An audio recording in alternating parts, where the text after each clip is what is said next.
लोग इस वीडियो में देखेंगे शिक्षण योजना। इसमें सबसे पहले क्लास रहेगा। क्लास में 4 कॉलम रहेंगे। पहला कॉलम है दिनांक, कक्षा, विषय और समय। कक्षा 2 विषय कलरो हिंदी और समय 35 से 40 मिनट। पहली हेडिंग रहेगी लर्निंग आउटकम, बच्चों को प्रकृति के संबंध में जैसे सूर्य, चंद्रमा, तारे आदि का ज्ञान रखते हैं। और इसके बाद है प्रकरण चांद, सीखने सिखाने की सामग्री, पाठ्य पुस्तक, कार्य पुस्तिका। चौथी हेडिंग रहेगी सीखने सिखाने की प्रक्रिया, गतिविधियां। इसमें भी 4 कॉलम रहेंगे। पहला कॉलम रहेगा क्रम संख्या, दूसरा चरण, तीसरा समय और चौथा रहेगा आकलन के तरीके। इसके बाद पहली हेडिंग रहेगी चरण में शिक्षण की शुरुआत में।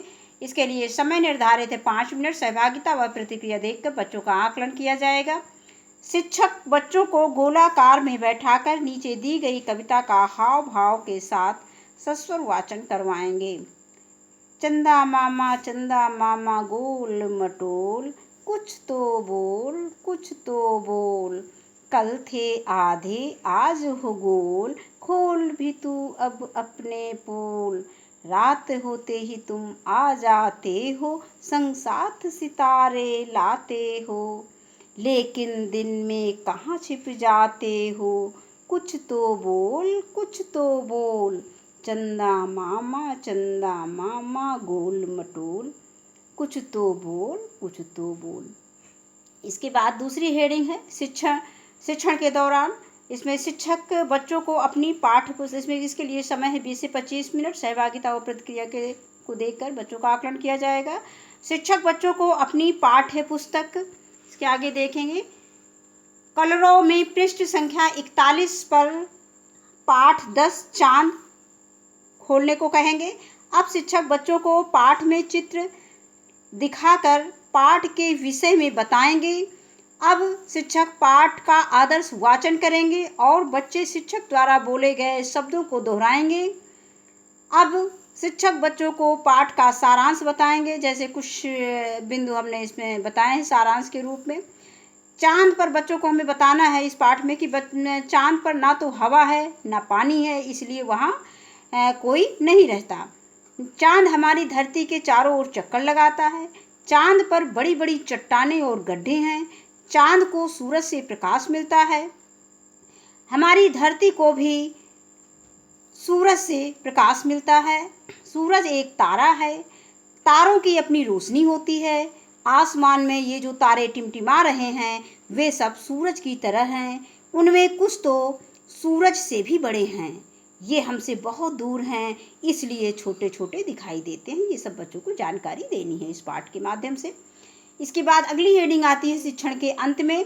इसके लिए समय निर्धारित है 10 मिनट और शिक्षक बच्चों से पाठ से संबंधित प्रश्न पूछेंगे। प्रश्नोत्तर के द्वारा इसका आकलन किया जाएगा।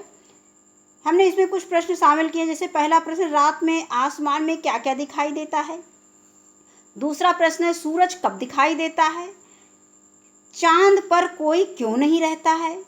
और अगला प्रश्न हमने लिया है कि हमारी धरती और पृथ्वी को प्रकाश कहाँ से मिलता है। पांचवा, सूरज क्या है। अगला, धरती को और किस नाम से जानते हैं, चांद को और किस नाम से जानते हैं। अब इसके बाद आगे है बच्चे उपयुक्त प्रश्नों का उत्तर अपनी स्थानीय भाषा में देंगे।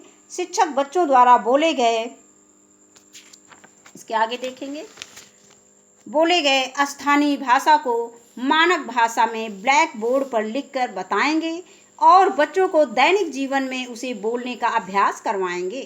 इसके बाद एक गतिविधि आधारित एक कविता हमको बच्चों को सस्वर वाचन कराना है। शिक्षक चंदा मामा शिक्षक कविता का हाव भाव के साथ सस्वर वाचन कराएंगे। चंदा मामा आ जाना, साथ मुझे कल ले जाना, कल से मेरी छुट्टी है, ना आए तो कुट्टी है।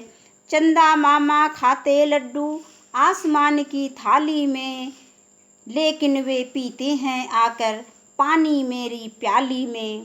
थपकी दे दे कर जब अम्मा मुझे सुलाती रात में, सो जाता चंदा मामा से करता बात में। इसके बाद अगली हेडिंग आती है, इसमें प्रदत्त कार्य, 5वीं हेडिंग है प्रदत्त कार्य, गृह कार्य और असाइनमेंट। बच्चे चंद्रमा और तारे का चित्र बनाकर उसमें रंग भरकर घर से ले आएंगे। लाने को कहेंगे शिक्षक। इसके बाद अंतिम हेडिंग है शिक्षक की आगामी कार्य योजना। कक्षा शिक्षण के दौरान बच्चों के आकलन व फीडबैक के दौरान आई कठिनाइयों को ध्यान में रखकर अगली कार्य योजना का निर्माण शिक्षक करेंगे। धन्यवाद।